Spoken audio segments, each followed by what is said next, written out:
What's up guys, ¿Qué hubo? Me llamo Jesus Martinez and I'm a San Diego photographer, and today we're actually going to be doing a little bit of shooting with the Samyang 24mm f2.8 lens.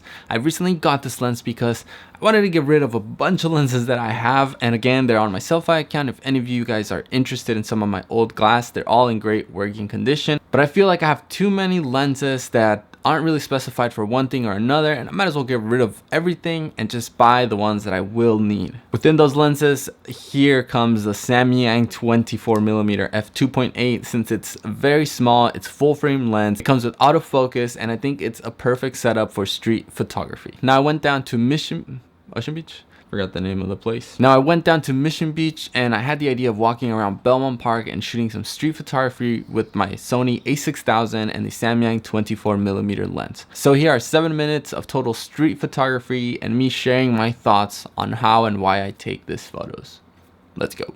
So we made it to Belmont Park, and I already knew it was going to be closed, but I didn't imagine it to be completely shut down. I figured there'd be more people walking around, but there wasn't a single soul around here. Anyways, I saw this really cool ice cream place with these really cool windows, and I saw this kid working there. I had to take this shot. I think it's a little bit interesting with all the white colors around it. I think it looks a little retro.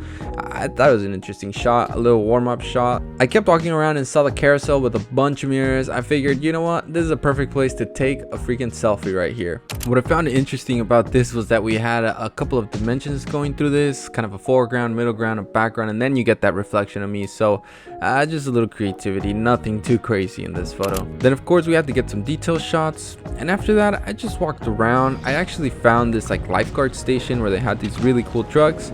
I just really liked the shadows and the highlights within this photo. I thought it made a really cool contrast. So after walking around aimlessly, I didn't have anywhere in mind that I was planning to go. I saw there was some harsh shadows, and I figured, you know what, maybe I could capture some shadows of people in the bikes. So I ended up capturing this shot of this older man, and I didn't really think much of it. All I really wanted was his actual shadow, which I did get, but I actually got his whole body. And now that I've actually edited the photo, I realized that he had his sleeve over his hand, and now I'm wondering, did he have a prosthetic arm or something like that? And to me, this photo is just preserving the lifestyle of what San Diego really is. So that's what I liked about this photo, and it really wasn't the idea behind of why I took it, but I think it's pretty cool actually. It works out in a series with all the photos I took this day. Now of course I've been watching a lot of street photography, and I've seen people use a lot of reflection, so I've been trying to work more on that.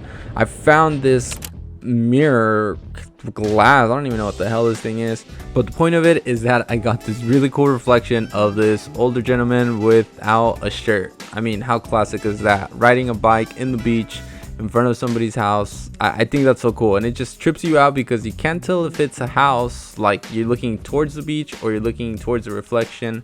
I think that's what makes this photo really cool. So I decided to head towards the streets. See, again, I have no clue where I was. I figured let's just get lost and see what I find, and I came across this weird sign that says, what does that say? Let me zoom in a little bit. It says Strandway, and under it says one way. I thought that was just a classic. I mean, maybe it's just me, but I think it's pretty cool. You get stranded this way and it's the only one way.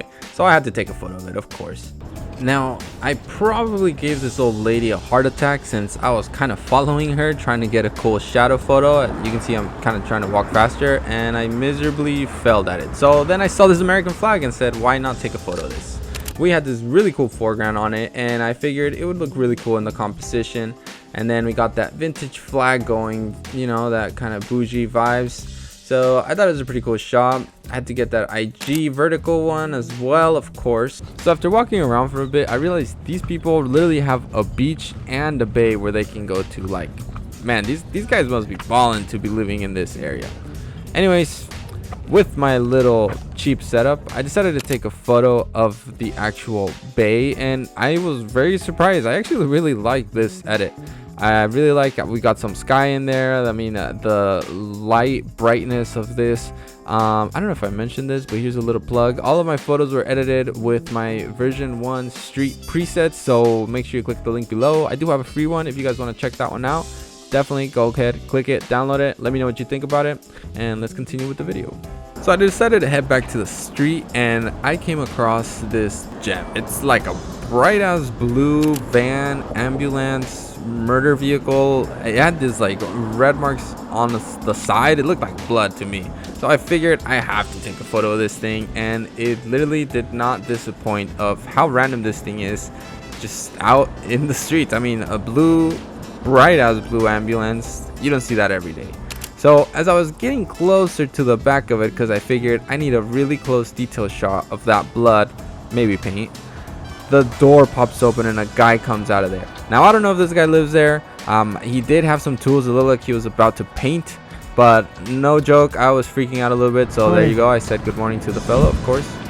Shout out to the fella if you're watching this video.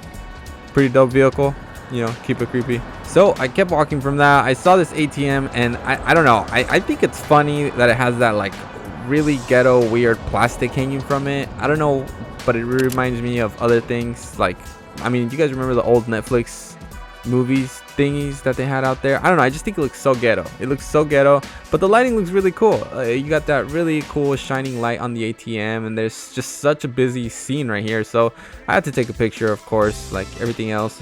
And then I see this super ghetto bike, and I'm like, dude, this is like OB, like this is a nice area, and this bike is out here. I did not expect the owner to walk out. Thankfully, he was pretty cool. Totally thought he was gonna ask me something, or you know, worse. Now I saw this yellow car from a distance, and of course I had to take a photo of it. It's just so random, so old. I love the yellow, it really pops out. Nothing really special about these, but I just really like the vintage look that you get from it. Now I was already heading back. I was tired. I was probably in like 40 minutes of taking photos, and right across the street I came across this 777 apartment block number. And I mean, how much luckier can you get? I think this was pretty cool. I had to take a photo of this, and I did what I tend to always do when there's nothing interesting around there. You pick up a branch and create a foreground with it. So yes, a lot of people do this. You should try it out sometime.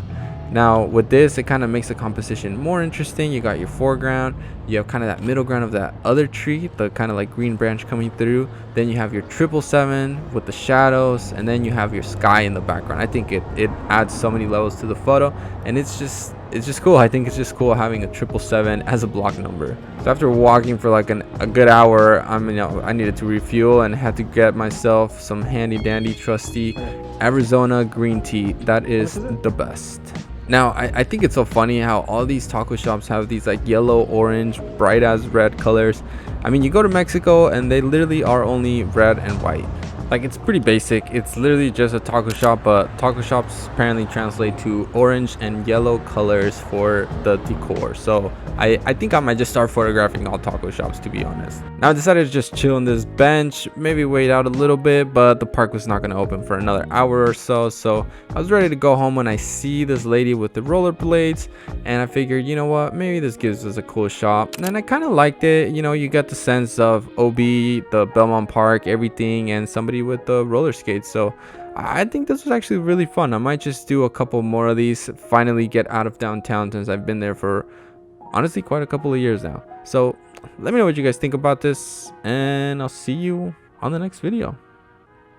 Peace.